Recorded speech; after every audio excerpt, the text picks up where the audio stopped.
안녕하십니까. 한 주간도 잘 보내셨지요?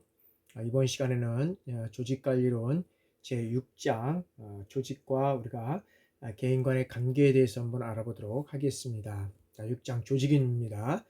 자, 제1조 조직과 개인의 관계부터 제3절 조직에서의 인간관, 심리적 상태와 관리 전략에 대해서 서로 한번 알아보도록 하겠습니다. 자, 1절 조직과 개인의 관계입니다. 자, 조직은 일단 자신의 유지와 보존, 그리고 이 성장과 발전을 도모하려고 하고, 조직을 통해서 조직의 어떤 이런 생산 목표를 달성하려고 하고, 이 조직인은 조직 목표를 달성을 어떤 극대화하려는 경향이 있다는 거죠. 따라서 조직인은 조직에서 이 개인의 욕구와 목표 달성, 그리고 개인의 욕구 만족을 극대화하려는 경향이 있다는 것입니다. 그래서 이 조직 속에서 이 조직 목표와 개인 목표는 서로 간에 이 갈등과 대립의 관계도 있을 수도 있고, 그러면 이러한 것들이 계속 있는데 그것을 그냥 지나갈 것이냐? 그렇지 않으면 그러면 안 되겠죠. 그래서 이 조직 목표를 달성하기 위해서는 분명히 여러 가지 갈등과 대립이 있습니다. 그러나 여기에서는 갈등과 대립만 있는 것이 아니라 이 조화와 공존의 관계도 있다라고 우리가 또 보면 됩니다. 따라서 이 스틸 그릴이라는 사람은 조직인은 어떤 자기의 기술, 그 다음에 어떤 지식, 기술, 노동, 태도, 가치관, 성격 이런 것 등으로 인해서 조직에 영향을 미치고, 그 다음에 이 조직인은 조직인에게 이 지위라든지 그 다음에 역할, 구성인의 자격 이런 것들을 통해서 어떤 개개인에게 이 영향을 미치고 있다는 것입니다. 그래서 조직과 조직인은 어떤 면에서는 이 실적, 그 다음에 상호작용, 기대, 이 보강을 통해서 서로가 어떤 교류한다는 것이라고 우리가 이해하면 되겠습니다. 그래서 이 조직과 조직인의 우리 관계를 우리가 한번 그림으로써 이렇게 살펴보면, 여기에서 보면 자, 이 조직은 이 개인에서, 예를 들어서 이 개인이라고 할 수 있는 A 재료, 그 다음에 B 재료, C 재료에서 여기에서 그 다음에 이 조직 개인이 이쪽으로 이렇게 갈수록 그 다음에 A2, B2, C2 이것들을 갈수록 어떤 면에 조직의 깊숙이 관여해서 결과적으로는 어떻게 됩니까? 조직의 목표 달성과 어떤 개인의 목표 욕구 달성을 어떤 극대화할 수 있다는 거죠. 근데 이렇게 개인이 조직에 들어갔을 때는 극대화할 수 있는데, 여기에서는 이제 이렇게 갈 수 있는, 근데 반대로 만약에 이것이 조직에서 개인으로 이렇게 간다 그러면 어떻게 됩니까? 여기에서는 조직과 개인은 서로 이완되고, 가면 갈수록 이렇게 되면 이완되고 그 다음에 멀어지게 된다는 것입니다. 따라서 이 조직과 개인은 정도의 차이는 있을지 모르지만 서로 완전히 어떤 면에서 보면 일치하거나 그 다음에 불일치하는 점이 여기에서는 중간 어느 지점에 존재하게 된다는 것이죠. 따라서 이 조직의 규모가 커지면 어떻게 됩니까? 조직과 대부분의 어떤 조직은 일체감을 느끼기 어렵게 된다는 것이죠. 그리고 그 반대가 성립되는 반대가 이제 우리가 어떤 면에서 보면 성립될 수 있다는 거죠. 그래서 조직의 어떤 중심부라든지 그리고 상층부에 있는 어떤 조직인은 조직과 높은 어떤 일체감을 갖게 되지만, 조직의 변방, 그 다음에 하층부에 있는 이러한 조직은 어떻게 됩니까? 낮은 일체감을 갖게 된다는 것입니다. 그래서 조직인이 갖는 어떤 개인차는 본질적인 것이고 매우 다양하다는 이러한 것들을 우리가 간과해서는 안 된다라고 우리가 볼 수 있다는 거죠. 그래서 여기에서는 어느 선에서 이 다양성과 통일성을 조화시킬 수 있는가라는 것이 이제 우리가 조직의 관건이 될 수 있습니다. 그래서 우리가 조직을 보면 예를 들어서 조직에는 상층부가 있고 하층부가 있습니다. 그래서 예를 들어서 상층부는 본부라고 하고, 여기는 어떤 지부나 뭐 이런 쪽에서도, 그래서 여기는 가면 갈수록 어떻게 됩니까?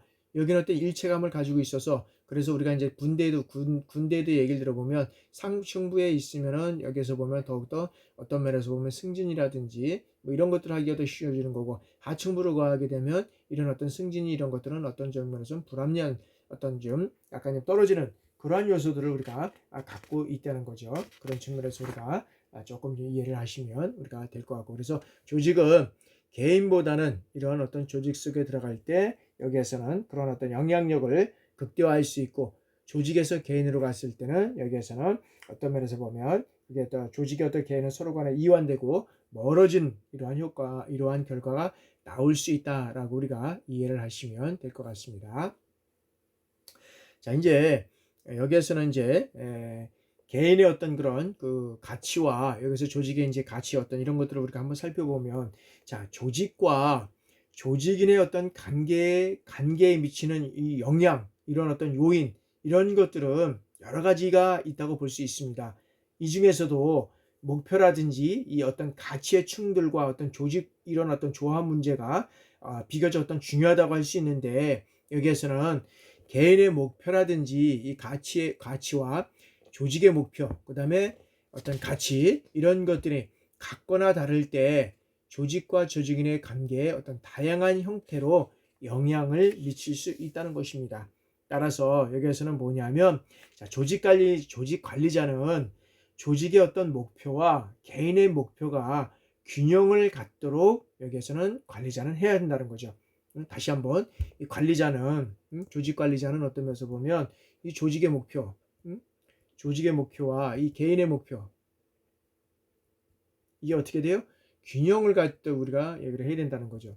그래서 오늘도 한번 제 신문을 보니까 이제는 어떤 대기업에서도 승진을 할 수 있는 어떤 그런 조직이나 부서는 안 간다고 합니다. 이제는 젊은 층들이 MZ세대라고 우리가 하죠. 그런 세대들이 안 간다고 이제 한다는 거죠. 그래서 참 많이 바뀌었다, 변경이 됐다. 우리 시대에는 어떤 그런 상위 보직, 그런 어떤 그 승진을 해서 이제 수고하고 고생을 하면 승진할 수 있다는 어떤 그런 조직에 가게 된다 그러면 자기 어떤 그런 그 개인적인 생활, 그 다음에 가정의 생활, 이런 것들을 많이 또 축소될 수 있는 그런 상황이잖아요. 그런 것도 불구하고 우리는 했었는데, 요즘 MZ세대는 이러한 것보다는 개인적인 이런 어떤 생활이라든지 이런 것들을 더 추구하고 있다고 오늘 신문에서 보도가 된 그런 내용들을 본 경우가 있습니다. 그래서 이 관리자는 항상 어떤 면에서는 조직 목표와 개인의 목표와 균형을 이룰 수 있도록 여기에서는 하는 것들이 상당히 중요하다. 그래서 그러한 MZ세대의 어떤 영향적인 측면에서 봤을 때 우리가 이제 앞으로는 어떤 조직 목표를 위해서 모든 것들을 어떤 면에서는 감수하라, 희생하라 라고 한다 그러면 앞으로는 이제 어려운 점이 더 발생할 수도 있다는 것을 우리가 염두에 두고 이 조직 목표를 잘 이해했으면 좋겠습니다.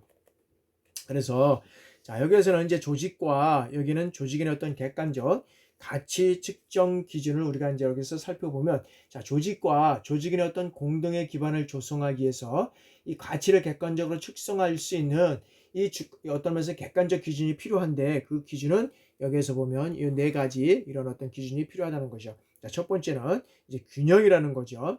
자, 균형은 가치들이 상대적으로 어떻게 됩니까? 적당하게 강조되는 어떤 정도를 우리가 얘기를 하고 있을 수 있고요. 생존성은, 자, 가치들이 현재의 업무 문화와 어떤 업무 문화에서 작동할 수 있는 정도를 우리가 의미한다고 있고요. 정렬이라는 것은, 자, 개인의 가치관의 어떤 그 개인, 집단, 조직 간의 어떤 그런 가치관의 양립 가능한 정도를 우리가 의미할 수 있고요. 진정성이라는 것은 가치가 솔직하게 사용될 수 있는 이러한 어떤 정도라는 것을 우리가 의미한다라고 우리가 볼 수 있다는 것이죠. 자, 조직 유형과 조직의 어떤 개인의 특수 관계를 우리가 이제 살펴보겠는데요. 자, 여기에서는 실질적으로 보면은 여러 가지 어떤 그런 사항들을 우리가 이제 볼 수도 있겠지만, 자, 조직 유형에 따라서 여기에서는 그 조직과 개인의 관계가 이론적으로 구분될 수 있다는 여기에서는 이제 얘기를 하고 있는데, 그 이론적으로 구분될 수 있다는 것은 누구의 얘기냐면 이 에치오니의 견해입니다. 그래서 이 에치오니는, 자, 조직에서 복종 관계에 따라서 이제 조직을 분류를 하고 있는데, 여기에서는 이 복종이라는 것은 무엇이냐라는 거죠. 자, 복종이란 무엇입니까? 부하를 통제하기 위해서 상관이 동원하는 어떤 권력, 그 다음에 어떤 그에 대한 부하의 어떤 관여 사이 형성되는 여러 가지 어떤 관계를 우리가 복종이라고 할 수 있죠. 그래서 권력이란 여기서 행위자가 다른 행위자에게 영향을 미치는 능력이라고 얘기를 하는데, 에치오니는 뭐냐면, 자, 수단에 따라서 이 권력을 강압적 권력, 공리적 권력, 그 다음에 규범적 권력, 이런 것들을 우리가 이제 세 가지로 나누고 있는데, 여기에서 한번 우리가 이 내용들을 잠깐 우리가 살펴보면, 강압적 권력이라는 건 뭡니까? 어떤 물리적으로 그리고 육체적 이런 수단을 통해서 통제하고 영향력을 행사하는 것을 우리가 이제 강압적, 여기에서는 우리가 이제 권력이라고 할 수 있고요. 그다음에 공리적 권리라는 것은 자, 물리적 그다음에 어떤 그런 자원과 보수를 통해서 통제하고 영향력을 행사하는 것을 우리가 이제 공리적이라고 하고, 규범적 권력은 여기는 어떤 면에서 보면 위신이라든지 존경, 애정, 관용 이런 어떤 면에서 보면 사회적 규범을 통해서 통제하고 영향력을 행사하는 것이 규범적 권력이라고 얘기를 할 수 있습니다. 그래서 우리가 또 이제 권력과 우리가 에치오니아의 건에서 우리가 간여를 한번 또 살펴보면, 간여라는 것은 자, 어떤 대상에 대한 행위자의 어떤 정서적, 그 다음에 평가적 이러한 어떤 정향을 우리가 의미한다고 할 수 있는데, 여기는 소외적 간여, 타산적 간여, 그 다음에 도덕적 간여라고 우리가 이제 이런 세 가지를 나눌 수 있는데, 자, 소외적권이라는 건 뭐냐면, 자, 조직의 권력에 대해서 가장 소극적이고 부정적인 반응을 보일 수 있는 것, 여기에서 그걸 우리가 소외적 우리가 관여라고 할 수 있고요. 그 다음에 타산적 관여는 여기는 조직의 어떤 권력 행사에 적극적으로 그 다음에 어떤 소극적으로나 찬성도 반대도 하지 아니하고 단순히 어떻게 됩니까? 조직에 참여해서 물질적 이득이나 어떤 면에서는 보상에만 관심을 가지고 있는 거예요. 타선적은 여기는 물질적 이득이나 보상에만 관심을 가지고 있는 것. 그리고 도덕적 관여라는 것은 자, 조직의 어떤 권력 행사에 대해서 가장 강력하고 적극적인 이러한 반응을 보이는 것이 우리가 도덕적 관여라고 할 수 있다는 것이죠. 그래서 여기서 에치오니는 권력의 종류와 어떤 관여 종류에 따라서 이제는 여기에서는 여러 가지 어떤 얘기를 할 수 있지만은, 여기에서는 이 도표 이제 우리가 이제 도표에서 한번 보면 이제 세 가지 유형을 나눴잖아요. 우리가 그래서 강압적 조직, 우리가 이제 공리적 조직, 규범적 이렇게 세 가지 나누는데, 자, 강압적 조직에서는 뭐냐면 이 상관은 여기에서는 어떻게 됩니까? 부하를 억압하고 그다음에 여기에서 강제를 하고, 그러면 부하는 이런 거를 통해서 뭘 느낍니까? 강한 어떤 소외감을 느낀다는 거죠. 그래서 여기 조직의 예는 어떤 것이냐? 강제 수요소라든지 교도소에서 이런 어떤 강압적 조직이 이루어져 가고 있고요. 그 다음에 공리적 조직에서는 자, 상관은 어떤 면에서는 그 물질적 보상 수단을 갖고 있다는 거죠. 그래서 이 물질적 보상 수단을 갖고 있어서 여기에서는 부하는 어떻게 됩니까? 그 물질적 보상 이 수단을 어떤 면에서는 이해득실을 따져서 이제는 이것에 어떤 면에서는 관여를 한다는 거죠. 그래서 사기업이나 이익집단이 여기 조직에 속하고요. 다음에는 이제 규범적 조직은 자, 상관은 위험이라든지 존경, 애정 그리고 뭐 이런 이제 이런 수단을 통해서 이제 부하는 어떻게 됩니까? 강한 충성심을 가지고 있죠. 그죠? 규범적이기 때문에 이런 것들이 존재하게 되면 강한 충성심이 이제 발로가 되는 거죠. 그럼 거기에는 어떤 조직이 있느냐? 자, 교회라든지 뭐 사찰, 대학, 이념 정당 이런 것들이 이제 우리가 규범적 조직을 통해서 이루어가는 조직의 예를 우리가 한번 살펴봤습니다. 그러면 자, 조직인의 행위의 어떤 기초라는 것을 우리가 보겠습니다. 자, 조직인의 어떤 면에서 보면 여기 조직인의 행위에 대해서는 뭐 여러 가지 어떤 그런 형태로 존재하고 그 다음에 이해할 수 있겠지만, 자, 조직의 행위를 이해하기 위해서는 조직의 행위 체계를 우리가 어떤 면에서는 검토해 봐야 된다는 거죠. 그래서 여기에서는 조직인의 어떤 조직 행위는 개인 행위와 집단 행위로 우리가 존재할 수 있다고 얘기해서 보는데, 그래서 조직의 어떤 기본적인 체계는 개인적 특성, 그 다음에 어떤 개인의 심리적 상태, 개인 어떤 행위로 이런 것들로 구성될 수 있다라고 이제 보는데, 자, 개인적 특성은 어떤 것이 있습니까? 여기서 우리가 뭐 성격이라든지 욕구, 능력, 기대, 그 다음에 어떤 개인적 특징을 줄 수 있는 이런 것들을 우리가 얘기를 하고 있고요. 그 다음에 어떤 개인의 어떤 심리적 상태는 자, 조직에서 개인이 느끼는 어떤 심리적 상태로도 여기는 뭐 태도 같은 걸 얘기하잖아요. 여기서는 어떠면 뭐 직무 만족도라든지 뭐 자아 실현, 그 다음에 소외감, 관여도, 어떤 심리적 탈진, 뭐 이런 것들을 우리가 여기서는 개인적 심리적 체계를 얘기할 수 있고요. 그 다음에 개인의 행위는 여기에서는 자, 직무 행위와 조직 시민의 행동, 뭐 이런 것들로 이제 여기에서는 나타날 수 있는데, 여러 가지 이제 다음 또 그런 요소들을 우리가 한번 살펴보도록 여기서는 이제 하도록 하겠습니다. 자, 여기에서는 이제 요 세 가지를 우리가 살펴봤고요.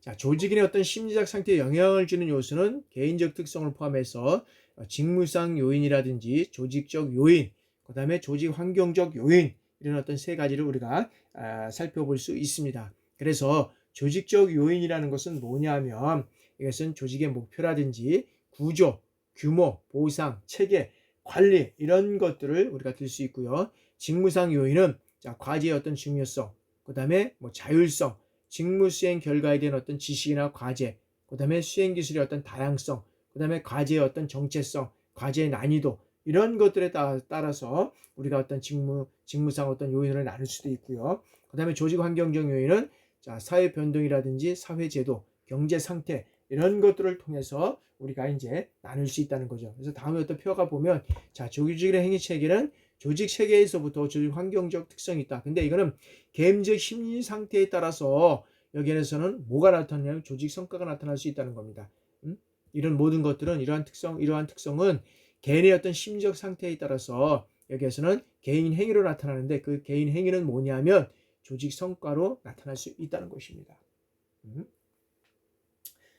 그래서 이제 다음에는 우리가 두 번째는 학습, 그 다음에 지각, 태도 이런 것들을 우리가 이제 한번 살펴보도록 하겠습니다. 자, 조직에서 개인은 조직에서 일어나는 현상을 보고 또 배우고 느낀다는 거죠.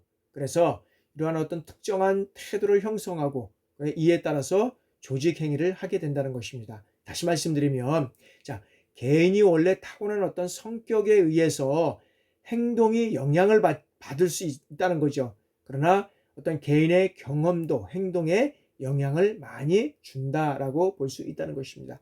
그래서 이런 것들을 우리가 한번 살펴보면 자, 먼저 학습적인 것을 우리가 여기서 이제 우리가 살펴보면 자, 조직에서 여기에서는 그 학습은 뭐냐면 자, 학습은 개인의 행위의 어떤 형성과 변화에 영향을 미친다라고 우리가 볼 수 있다는 거죠. 그래서 여기는 지속적인 강화에 의한 어떤 연습이라든지 이런 어떤 경험의 축적에 의해서 행위를 유발하거나 그 다음에 변하게 하는 어떤 수단을 우리가 여기에서는 얘기할 수 있다는 거죠. 그래서 학습 이론은 여러 가지는 어떤 자극과 반응 이런 것들의 어떤 연속성을 통해서 여기에서는 이루어갈 수 있다는 거죠.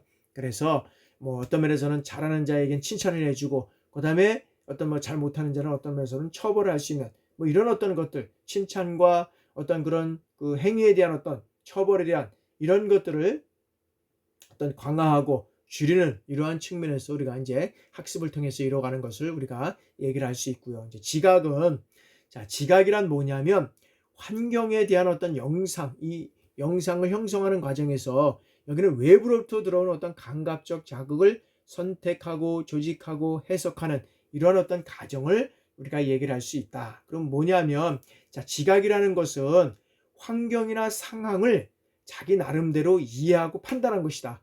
다시 말씀드리면 사람이 다른 사람이나 이 사물을 평가하는 것 이것을 우리가 지각이라고 얘기할 수 있다는 거죠. 따라서 이 지각은 각양각색일 수 있다는 겁니다. 그래서 어떤 개인적 특성에 따라서 달라지게 되는데 이것은 특히 어떤 면에서 보면 개인의 어떤 성격이라든지 그 다음에 욕구, 그 다음에 수준, 기타 어떤 사회적 배경 등에 의해서 우리가 영향을 우리가 받을 수 있다는 것입니다.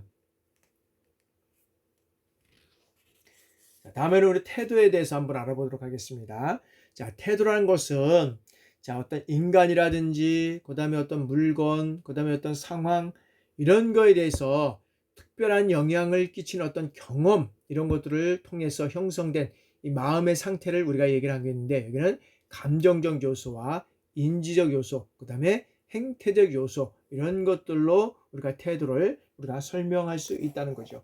그래서 여기에서는 이 감정적인 요소라고 하는 것은 뭐냐면 자, 어떤 대상에 대해서 좋아하고 싫어하는 감정 이것을 우리가 감정적 요소라고 우리가 할 수 있고요. 그 다음에 인지적 요소라는 것은 자, 어떤 대상에 대해서 갖고 있는 어떤 신념이나 의지 이거를 어떤 인지적 요소라고 할 수 있고요. 그 다음에 행태적 요소라는 것은 자, 어떤 대상에 대해서 특정한 형식으로 행동하려는 어떤 태도 이 태도를 의미한다는 거죠. 그래서 태도의 가장 일반적 표현이 뭐냐면 직무 만족도라는 거죠. 그래서 이 직무 만족도에 따라서 여러 가지 어떤 사람의 태도라든지 어떤 그런 것들이 달라질 수 있다라고 우리가 볼 수 있다는 거죠.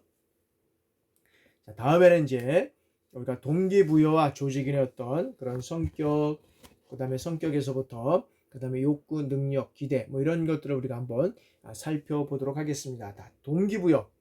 자, 조직에서 이 개인적 특성을 살펴보는 중요한 이유가 뭐냐라는 거죠. 그러면 뭐냐면, 자, 조직인의 어떤 동기를 유발해서 어떤 직무 수행 이런 수준을 높임으로써 조직의 효과성을 높인다는 거죠. 다시 말씀드리면 조직인의 어떤 동기를 유발해서 직무 수행 수준을 높이고 여기에서 조직의 효과성을 높이라는 것이다. 다시 말씀드리면, 자, 동기라는 것은 인간이 행동하도록 촉발하고 그 방향을 설정하고 그 다음에 지속시키는 이러한 정신적인 힘, 어떤 면에서 보면 정신적인 작용 과정을 우리가 얘기를 할 수 있다라고 말씀드릴 수 있습니다. 그래서 조직인은 동기를 유발해서 직무 수행 수준을 높이고 그 다음에 조직의 효과성을 높이는 것이다 라고 우리가 말씀드렸습니다.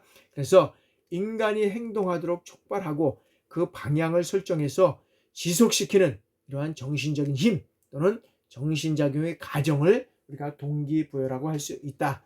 그래서 동기부여 이론에는 여기에서는 어떤 뭐 심리학 이론과 조직 행태 이론 뭐 여러 가지 어떤 구분할 수 있는데 여기에서는 여기에서 인간의 행동의 동기를 부여하는 이론에는 뭐 여러 가지가 있겠지만 여기에서는 한번 하나씩 우리가 살펴보도록 우리가 하겠습니다.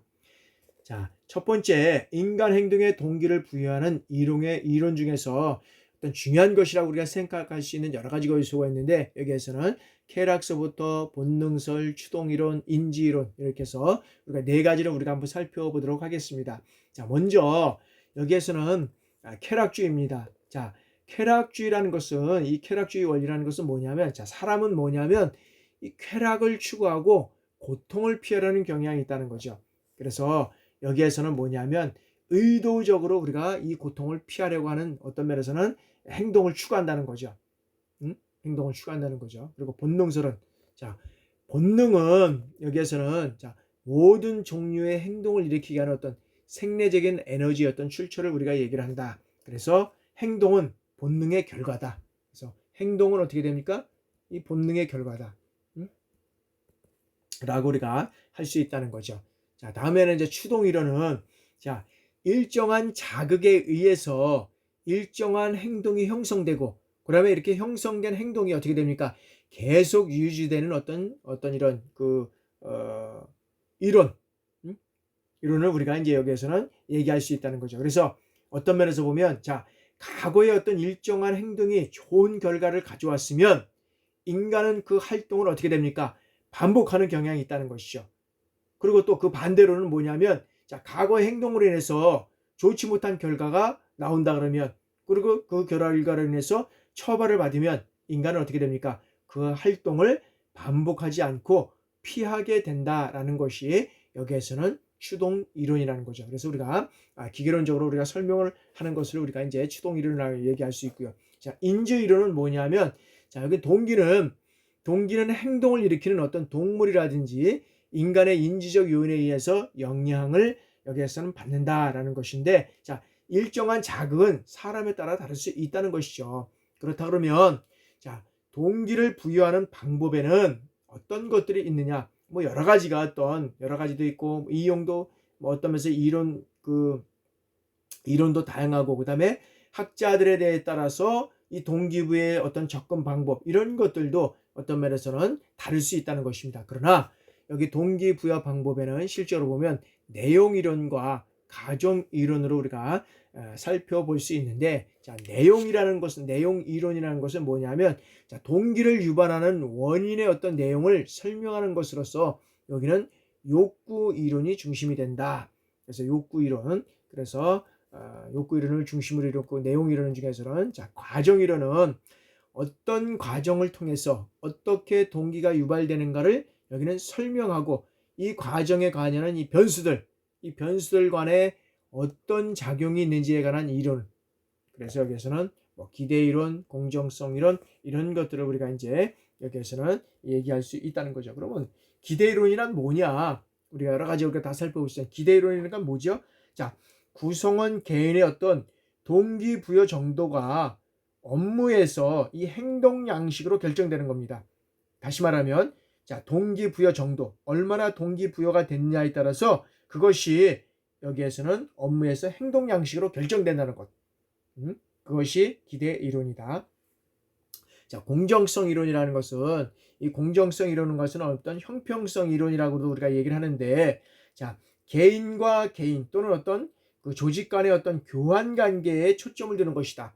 여기에서는 조직 간의 어떤 교환 관계에 우리가 초점을 두는 이론을 우리가 여기에서는 우리가 공정성 이론, 공정 이론이라고 우리가 얘기를 할 수 있다는 것이죠. 자, 다음에는 이제 우리가 조직인의 어떤 성격을 우리가 살펴보도록 하겠습니다. 자, 조직인의 어떤 성격. 이 조직인은 자, 성격이란 것은 뭐냐? 자, 성격이란 것은 시간에 따라서 이 계속성을 갖는 사람들의 어떤 심리적 행위. 이 행위는 뭐냐면 자, 사고라든지 어떤 느낌, 행위. 여기에서 공통성과 차별성을 결정짓는 여러 가지 어떤 일련의 어떤 안정된 어떤 특징과 경향 이런 것들을 얘기를 할 수 있는데, 여기서는 사회적이고 생리적 운동의 압력에 따라서 쉽게 변할 것 같지 않은 이런 것들을 우리가 여기에서는 성격이라고 얘기를 할 수 있다는 거죠. 그러니까 어떤 면에서 보면 여러 가지 어떤 사회적으로 생리적 운동의 어떤 압력이라든지 이런 것들을 통해서 쉽게 변하지 않는 것을 말한다. 그래서 다시 말하면 뭐냐 하면 성격의 의의는 자, 성격은 개인이 갖고 있는 어떤 여기에서는 특성이라든지 경향, 기질 이런 것들을 우리가 얘기를 할 수 있다는 것이죠. 그래서 여기에는 자, 개인의 성격에 영향을 주는 요소들은 여기는 유전적, 문화적, 사회 환경적 요소가 있다는 것이죠. 그럼 우리가 유전적이라는 건 뭐냐면 유전이잖아요. 그럼 유전은 부모에서부터 물려받는 거잖아요. 그죠? 이 부모에서부터 물려받는 것. 그래서 우리가 이 성격은 어떤 면에서는 부모의 어떤 그런 유전자에 의해서 성격이 물려받는 거기 때문에 부모를 보면 그 자식을 바라볼 수 있다는 거죠. 그러나 교육을 통해서 조금씩 변경갈 수 있지만 기본적인 어떤 자질, 기본적인 어떤 기질 이런 거는 변하지 않는다는 거죠. 그죠? 그런 것들을 통해서 우리가 유전자에 의해서 이 어떤 성격을 형성되는, 그래서 사람은 어떤 면에서 보면 여기서는 뭐냐면 자, 그가 속해 있는 여기서는 이제 또 문화적 요소라든지 이런 것들을 보면 자, 사람은 자, 그가 어떤 면에서는 속해 있는 지역이라든지 국가, 그다음에 어떤 문화적 특성에 따라서 어떤 성격을 형성하거나 변화를 겪는다는 거죠. 그죠? 그리고 어떤 면에서 보면 이제 사회적인 요소를 따 보면 자, 사람은 유교적 문화권에서 더욱 권위주의이고 기독교적 문화권에 있어서 보면 더욱 어떤 민주적이다 이런 것이죠. 그래서 우리가 어떤 그런 문화, 어떤 사회적 환경에서 이루어져 갔느냐는 것을 우리가 중요합니다. 그래서 우리가 보면 사회 환경적 요소, 뭐 이렇게 문화적 요소 이렇게 보면, 그래서 우리가 요즘에는 뭐 많이 이제 아파트에서 이제 많이 살고 있는 사람도 있지만 과거에 우리가 단독주택에서 우리가 이제 살고 있었잖아요. 많이 이제 요즘에는 뭐 연립도 있지만 이 사람들의 어떤 그런 살아가는 어떤 그런 이런 어떤 성격이 달라지는 거죠. 아파트에 사는 사람하고 단독주택에 사는 사람들하고 이런 어떤 성격이나 이런 것들이 다르다는 거죠. 어떻게 다르냐? 그러니까 APT에 있는 사람, 아파트에 사는 사람들 경우는 어떤 면에서는 좀 온화하고 뭐 이런 어떤 그런 그 성격이라 그러면 단독주택에 사는 친구들은 어떤 과감하고 이런 어떤 그런 것들이 이제 있다는 거죠. 그런 어떤, 그래서 우리도 보면 어떤 그런 문화적인 요소에도 보면 우리도 이 권위주의다 하는 것은 우리 유교적 문화권에서 내려왔기 때문에 그럴 수밖에 없다. 그러면서 기독교적 이제 문화가 우리 사회에 들어오면서부터 많이 이런 것들이 이제 유하게 이렇게 이제 이루어가지만 아직까지도 그런 면에서 보면 우리나라의 문화가 유교적 문화권으로서부터 이게 이루어졌기 때문에 쉽게 변경될 수 없는 이러한 사항들을 우리가 있다는 거죠. 그래서 사람은 자, 그가 현재 살고 있는 어떤 사회의 어떤 환경적 특성에 따라서 성격이 형성되거나 변화의 영향을 우리가 받을 수 있다는 거죠. 그래서 부모한테도 받지만 어떤 문화적인 사회 환경적인 요소에 따라서 우리는 여러 가지 어떤 그런 성격이라든지 이런 것들이 변화의 영향을 받을 수밖에 없다라고 우리가 볼 수 있는 거죠. 자, 그러면 이런 어떤 우리가 어떤 성격의 5대 특질을 우리가 한번 살펴보도록 하겠습니다. 자, 첫 번째 성격이라는 것은 자, 한 사람을 다른 사람과 구분시키는 그리고 상대적으로 안정적인 어떤 심리적 속성의 우리가 집합이라고 우리가 얘기를 하고 있다. 그러면 여기서는 첫 번째는 유순함을 우리가 한번 살펴보겠습니다. 유순함. 자, 유순함이라는 건 뭡니까? 다른 사람과 잘 어울리는 어떤 능력. 그죠? 그래서 어떤 유쾌하고 어떤 순응하고 그다음에 어떤 성격이 좋고 예의 바른 사람, 따뜻한 사람. 그리고 뭐 어떻게 됩니까?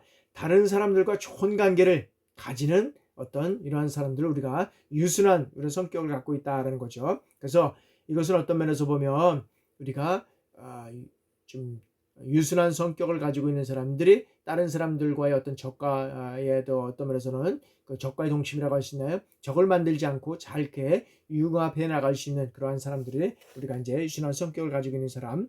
또 한편으로는 단점도 있습니다. 그러나 우리가 그런 측면을 가지고 있는 사람이라고 얘기하고 있고요. 자, 다음에는 집중도입니다.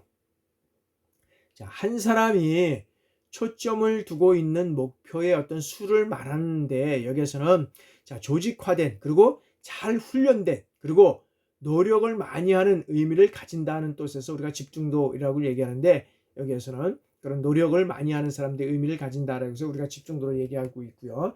자, 그다음에 정서적 안정이다. 그러면 정서적 안정은 뭐냐면 자, 안정된 기분의 상태이고 그다음에 어떤 침착함이라든지 편안함, 행복함, 불안하지 않는 이러한 것들을 우리가 여기에서는 정서적 안정이라고 우리가 할 수 있고요. 그다음에 외향성이라는 것은 자, 관계를 갖는 것이 편안한 것. 그래서 뭐 사교적인 것이라든지 그다음에 어떤 수다스러운 것들 이런 것들 어떤 적극적인 이러한 것들을 우리가 여기에서는 외향적인 성격을 가지고 있다라고 얘기를 그죠? 그래서 외향성 있는 사람들이 사람을 잘 만나고 또 어떤 그런 측면에서 우리가 얘기를 하고 있는데 다 뭐 외향적인 성향을 가지고 있고 그다음에 어떤 면에서 보면 내향성을 가지고 있는 사람도 있고 이게 뭐 또 장단점은 있지만 어떤 특실은 어떤 그런 특질을 가지고 있다는 것만 우리가 이해하시면 될 것 같고요. 자, 개방성이라는 건 뭐냐면 자, 새로운 아이디어를 어떤 즐기는 능력을 가지고 있다는 거죠. 그리고 새로운 것을 어떤 배우면 그 결과 어떤 면에서 보면 변화할 수 있는 능력. 그래서 여기는 어떤 신념이라든지 어떤 이해관계의 엄격성을 지칭하는 것으로 우리가 개방성을 얘기를 하고 있다. 그래서 이제 앞으로는 여기에서 보면 이제 어떤 개방적인 이런 어떤 그런 것들을 요구하지 않으면 안 되는 그런 시대가 돼가고 있다는 거죠. 그래서 여기서 보면 이제 뭐 창의성 뭐 이런 것들이 나오는데 이제는 창의적이지 않으면 이 모든 것들을 수행해 갈 수 없다는 그러한 측면에서 우리가 아마 이제 받아들여야 되지 않을까 이런 생각을 해봅니다. 자, 이제 성격 유형론입니다. 자, 성격 유형론은 뭐 여러 가지가 있겠지만 여기에서는 이제 성격 유형론은 자, 프레스소스의 어떤 그런 유형론과 그다음에 다운스, 콘트의 어떤 유형론 뭐 여러 가지가 있겠지만 여러 가지는 여기에서는 프레스소스의 어떤 유형론을 우리가 한번 살펴보도록 하겠습니다. 여기에는 자, 프레스소스는 자, 대규모 어떤 조직 여기서는 뭐냐면 자, 관료제 조직에 반응하는 인간의 어떤 유형을 여기에서는 세 가지 유형으로 나눴다. 그건 뭐냐면 상승형, 그다음에 무관심형, 모형 이런 것들을 나누는데 이 상승형은 뭐냐면 자, 조직의 요구에 적극적으로 수능해서 이 조직의 규범을 준수하고 그다음에 개인의 영달을 도모하는 이러한 성격을 얘기한다. 그래서 여기는 관료형이다. 관료형. 그리고 무관심형은 자, 조직의 요구에 어떤 소극적인 반응을 보인다는 거죠. 그래서 조직에 대해서 어떤 소외감을 느끼지만 조직에서 어떤 평범한 그냥 생활을 한다는 거죠. 그래서 어떤 면에서는 나는 뭐 승진이나 나는 뭐 승급도 별로 뭐 상관이 없다. 뭐 그런 사람들을 보면은 뭐 아직 거의 어떤 소극적 반응을 보이고 있고 그러다 보면 그게 너무 소외감을 느끼면 뭐 이제 들어서 뭐 퇴사도 하고 뭐 여러 가지 어떤 그런 또 다른 측면에서 또 그거를 또 이제 우리가 이해를 해야 되는데 이런 측면에서 우리가 이제 보면 무관심형은 어떤 면에서는 사회나 조직에 있어서도 상당히 우리가 이제 관심 대상이 돼 가고 있는 것으로 보고 또 그런 사람들을 우리가 할 수 있는 동기를 유발해서 할 수 있는 이런 쪽으로 우리가 이제 끌어들이는 것도 상당히 중요하잖아요. 그죠? 그런 측면에서 우리가 무관심형을 우리가 살펴봤고요. 자, 다음에는 이제 모호형입니다. 모호형. 그러면 모형은 뭐냐면 자, 조직이 내세우는 어떤 성공이라든지 권력 여기에 대한 어떤 보장을 거절하지도 못하고 또 이것을 위해서 경쟁하지도 않는 어떤 성격 유형. 누구냐? 참모나 연구직이죠. 모호하다는 거죠. 그래서 자기가 어떤 참모다 보니까 결정을 할 수도 없고 이런 면에서 보면 어떤 그 모형은 좀 애매한 이러한 상황이죠. 그래서 여기에는 어떤 면에서는 그런 카리스마를 가지고 진행하는 사람들에 따라서 여기에서는 어떤 참모나 이제 연구직을 하는 사람들을 우리가 이제 모형이라고 우리가 할 수 있고요. 자, 그다음에 이제 아지리스의 어떤 성격 변화를 보면 자, 아지리스는 여기는 자, 한 개인이 어린이에서 이제는 어른이 되는 과정에서 이 성격의 변화를 거치게 되는데 자, 어린이의 성격은 어떻게 됩니까? 미성숙한 상태라는 거죠. 그리고 어른의 성격은 어떻습니까? 성숙한 상태. 그래서 이러한 성격의 변화는 어린이에서 어른으로 이루어가지만 이것은 하나의 어떤 연속성상에 있게 된다라고 우리가 볼 수 있다는 것이죠. 그래서 한번 그 내용을 한번 살펴보면 자, 아지리스의 성격 변화는 미성숙해서 우리가 성숙형으로 가는데 자, 수동적 어린아이 있을 때는 어떻게 됩니까? 수동적으로서 이제는 능동적 행위로 바뀌어가고요. 의존성에서 부모나 어떤 면에서 보면 주변에서 의존성이 있는 것이 이제 독립성으로 바뀌어가고요. 그 다음에 행동 양식에 제한을 받는 것이 이제 다양한 행동 양식에서 다양성을 추구하고 있고요. 그 다음에 이제 어떤 면에서 보면 이런 어떤 그런 사회나 여러 가지 어떤 관심 있는 사항에서는 이제 얕은 관심에서 이제 깊은 관심으로 가지고 가고 있고요. 그 다음에 이제 어떤 순간적인 안목, 그다음에 현실 앞에 있는 것들만 우리가 처리해 나가고 있는 그러한 상황에서는 이제 장기적 안목을 가지고 이제는 사회나 그다음에 어떤 것들 자기 업무에 대해서 바라볼 수 있는 이런 안목이 생긴다는 것이죠. 그다음에 종속적 지위, 그다음에 여기에서는 종속적은 뭐 어떤 면에서 부모나 자녀, 그다음에 상위 어떤 그런 종속적인 지위에서는 이제는 대등 또는 우월한 지위를 가지고 있는 거죠. 성숙해 가면서.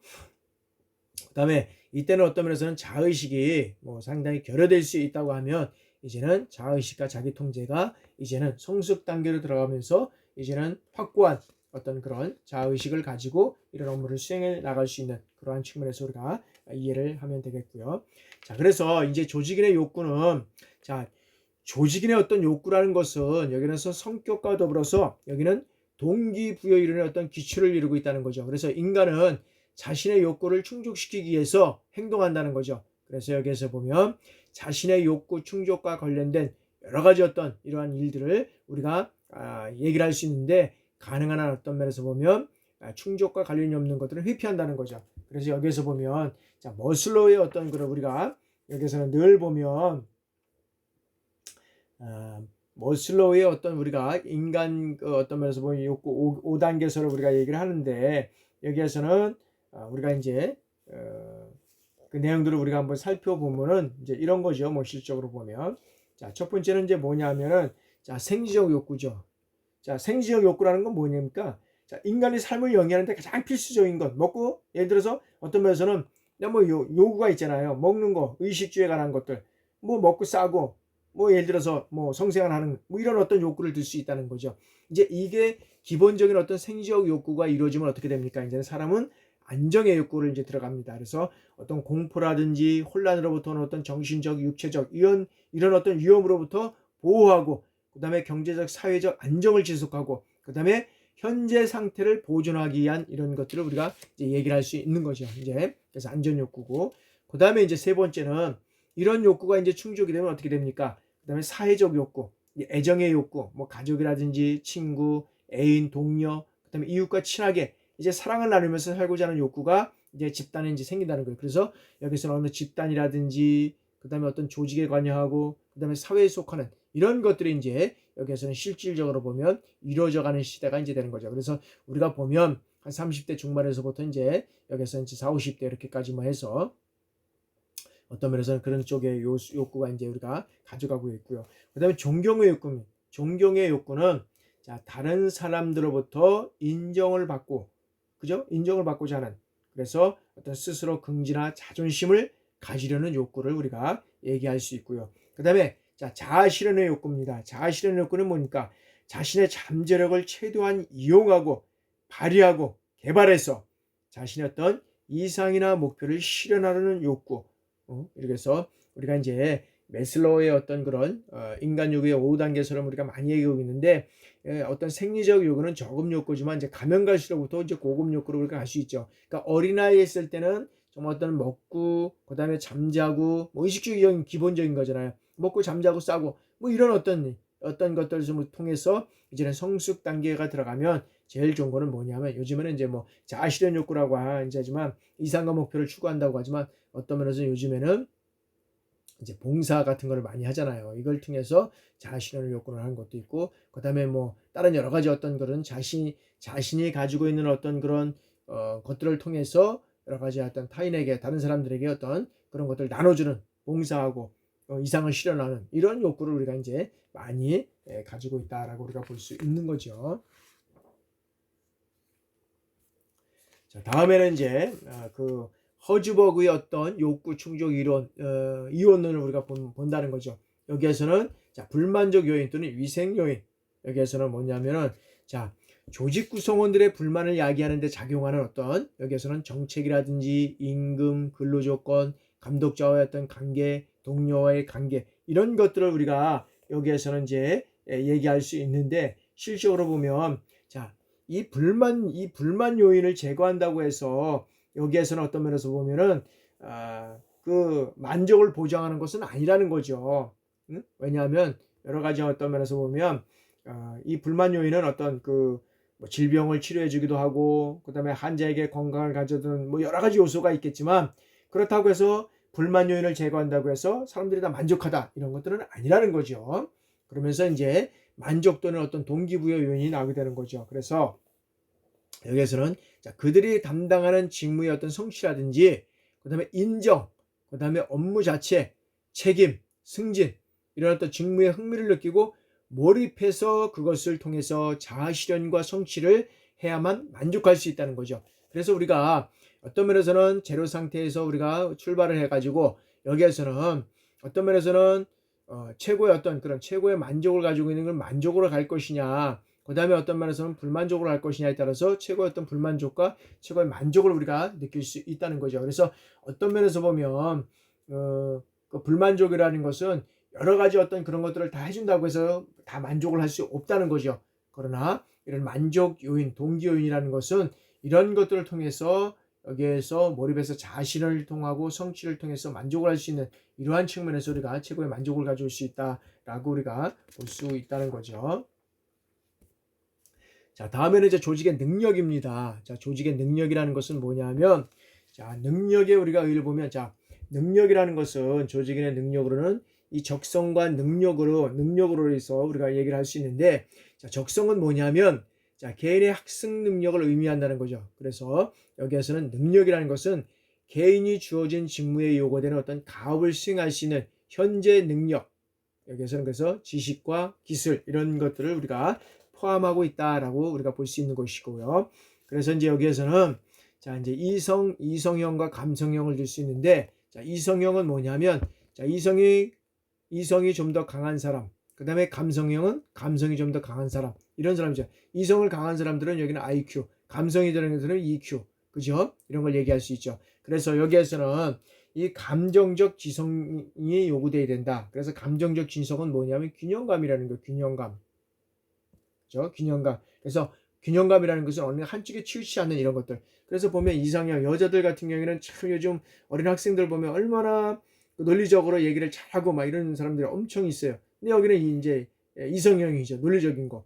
그 다음에 남성들은 그러지 못하는데, 남성들이 보면 나이 먹고 뭐 이렇게 드라마를 보고 그러면 막 눈물 흘리고 뭐, 그죠? 그런 사람들이 많다는 거지. 이 감정적인 거. 그거는 여성보다는 어떤 감성적인 거는 더 보면 여성적인 게 더 있는 것 같아요. 실제로 보면. 뭐 그렇다고 해서 꼭 그것만은 아니라고 하지만은, 실질적으로 보면은 여기에서는 조직인의 어떤 능력을 통해서 보면 이성형과 감성. 그래서 어떤 사람이 이성형이고 어떤 사람이 감성형이냐라는 것을 우리가 이제 그런 어떤 그런 도표를 층에서 우리가 이제 그 EMI 어떤 그런 것들을 통해서도 우리가 보면 다 이제 그 성격 검사를 하잖아요. 그래서 그걸 가지고 우리가 조직에서 어떻게 이 사람을 사용할 것이냐라는 것도 상당히 중요하다는 거죠. 이제는 과거에 군인이 와서 보면 무조건 뭐 이거 해 저거 해 그런 게 아니라, 이런 어떤 그런 그 조직인의 능력을 바탕으로 해서 업무를 부여하고 그 업무에 대한 성과를 높일 수 있는 이런 어떤 노력은 이제 지휘자, 지휘관들이 해야 한다는 것이죠. 자, 다음에는 이제 어떤 조직인의 기대입니다. 자, 브룸의 선호 기대 이론인데, 자, 여기에서는 뭐냐 하면, 자, 특정한 원인 행위와 이 결과 행위의 어떤 연결 가능성, 즉 뭐냐 하면 이 기대라는 거죠, 기대. 그래서 결과 행위에 대한 어떤 선호도에 따라서 직무 수행상 동기부의 정도가 결정된다라고 우리가 볼 수 있다는 거죠. 그래서 뭐냐면, 자, 승진을 중요하다고 생각할 때 열심히 일을 하면 승진될 것이라는 기대가 있다는 거죠. 그죠? 기대. 근데 일을 열심히 할 것이냐 말 것이냐는 여기에서 보면 어떤 면에서는 내가 결정을 해야 된다는 거죠. 다시 말해서 아무리 열심히 일해도 승진할 가능성이나 기회가 없다면 어떻게 됩니까? 일할 의욕이 상실될 것입니다. 그런데 조직인의 어떤 승진에 대해서 중요하게 생각하지 않는다면 뭐 이런 일은 뭐 열심히 뭐 일을 해서 승진할 가능성이 뭐 높다 하더라도 그냥 뭐 열심히 일할 의욕이 생기지 않는다. 그래서 뭐 어떤 동기의 어떤 강도, 여기서 동기의 강도가 뭡니까? 직무 수행이나 뭐 노력과 승진, 뭐 전보, 보수, 인상, 뭐 기타 혜택 이런 것들이 어떤 인사 변수의 어떤 연결 가능성 이런 것들에 따라서 여기서는 우리가 좌우될 수 있다는 것이 우리가 이제 기대인이라는 겁니다. 그러니까 내가 열심히 일을 해서 승진할 수 있다면 열심히 일을 하지만 열심히 일을 했는데도 불구하고 승진이나 이런 것들에 가망이 없다 그러면 어떻게 됩니까? 일을 안 한다는 거죠. 그렇죠? 일을 안 한다는 거죠. 자, 다음에는 자, 포토와 롤러의 어떤 그런 업적 만족 이론인데 여기에서는 이것도 한번 확인해 보시고 시간 관계상 여러분들 한번 확인해 보시고요. 그냥 읽어 보시고 자, 제3절 조직에서 어떤 인간관 어떤 심리적 상태와 관리 전략을 우리가 살펴보도록 하겠습니다. 자, 인간 간의 어떤 관리 전략, 인간의 어떤 문제에 있어서 여기에 보면 자, 성선설, 성악설, 성장 이론 뭐 이런 것들을 얘기를 하는데 자, 뭐냐 하면 자, 맹자는 인간이 이게 성선설을 주장하고 있는데 인간은 타고난 본성은 어떻게 됩니까? 선하다는 것이죠. 그래서 나쁜 환경이라든지 어떤 그릇된 욕망 때문에 악하게 된다고 주장하는 거야. 처음에 태어났을 때부터는 아주 여기 나타나는 선하다는 것입니다. 그러면서 환경적이나 어떤 그런 것 때문에 여기에서는 나쁜 환경 이런 것들이 돼가고 있다는 것이고요.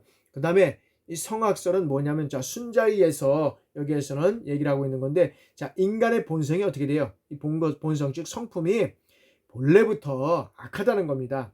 그래서 여기는 성선설과 성악설은 반대되는 이런 주장이 우리가 얘기를 할 수 있는데 자, 인간은 실적으로 보면 태어나는 것은 우리가 악하게 태어나지는 않습니다. 그러나 어떤 사회적인 환경이나 여건에 따라서 주변의 여건, 환경 뭐 이런 거에 따라서 이제 어떤 변해가는 그런 측면에서 우리가 이해를 할 수 있잖아요. 그래서 맹모 삼천지견이라는 것도 우리가 있는데 참 어떤 면에서 보면 태어나서 우리가 뭐 어디로 우리가 근무하고 어디에 위치하고 있느냐에 따라서 우리의 어떤 성격이나 우리의 어떤 인성, 우리가 어떤 그런 삶이 변화될 수 있다는 거죠. 그래서 우리가 사실 어디에서 태어나고 어디에서 교육받았냐는 것도 상당히 중요하다라고 우리가 할 수 있다는 것입니다. 다음에는 우리가 이제 성장 이론입니다. 자, 성장 이론은 자, 조직은 인간의 성장 가능성을 인정하고 이 성장을 도와줌으로써 조직 자체의 어떤 성장을 도모해 나갈 수 있다는 것이죠. 그래서 이제 맥그리거의 어떤 X 이론과 Y 이론을 얘기를 하고 있는데 자, X 이론은 뭐냐면 자, 인간은 어떤 면에서 보면 대부분의 일을 싫어하고 책임을 회피하고 그다음에 안전을 추구하고 수동적으로 이 다른 사람의 명령해 주기를 바란다는 거죠.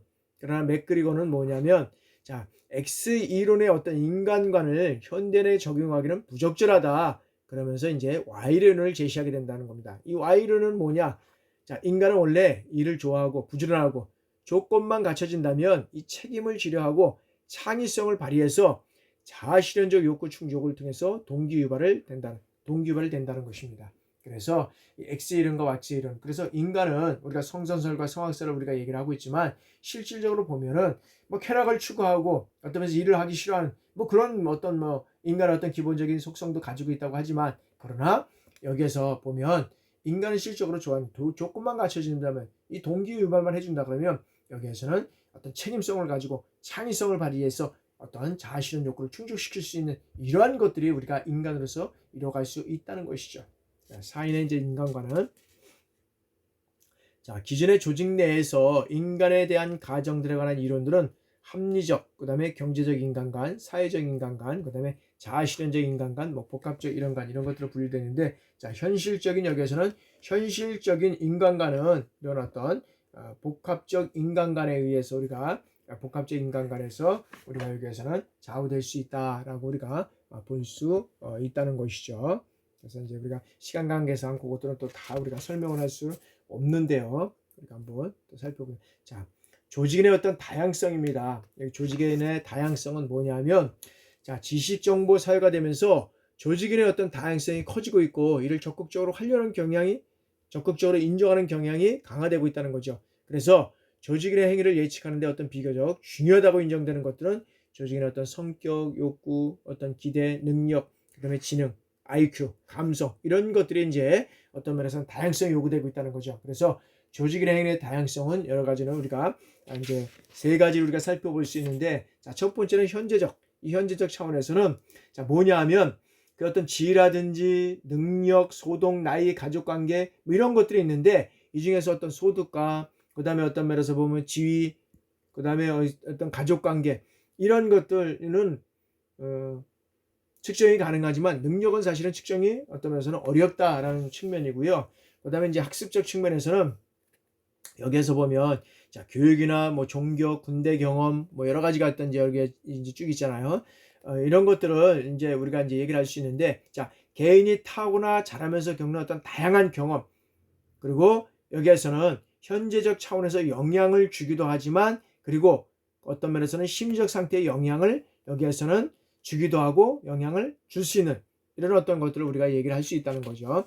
그래서 여기에서 보면 뭐 이런 것들을 어떤 종교, 교육을 통해서 우리가 여러 가지 어떤 그런 자라면서 겪는 다양한 경험 이런 것들이 현재적 차원에서 영향을 주기도 하고, 그 다음에 영향을 받는 이러한 상황들이 우리가 될 수 있다는 것.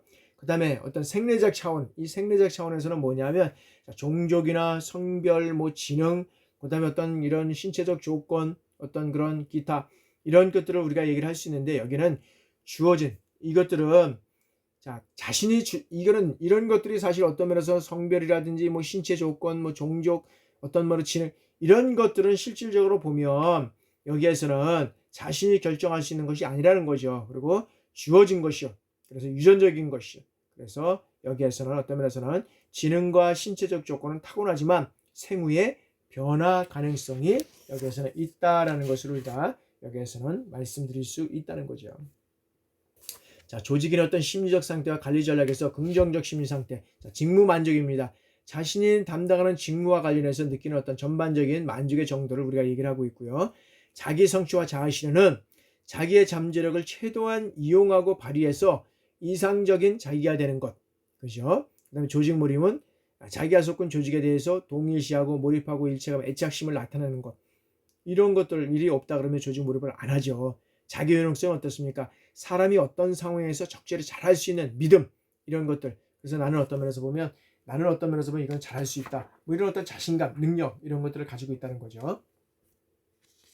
자, 다음에는 이제 부정적 심리 상태입니다. 조직에서 스트레스는 뭐냐면, 자, 환경의 요구가 어떤 개인의 능력이라든지 그가 가진 어떤 자원을 초과하거나 개인의 요구에 어떤 요구하는 경향 이런 어떤 환경이 마련해주지 못할 때 느끼는 심리적 압박을 우리가 이제 조직에서 스트레스를 받는다는 거죠. 조직에서 소외감은 자, 여러 가지 어떤 면에서 보면 조직인이 어떤 조직의 어떤 여러 활동에 별로 영향을 미치지 못하고 있다는 거 느낄 때는 소외감을 느낄 수 있고요.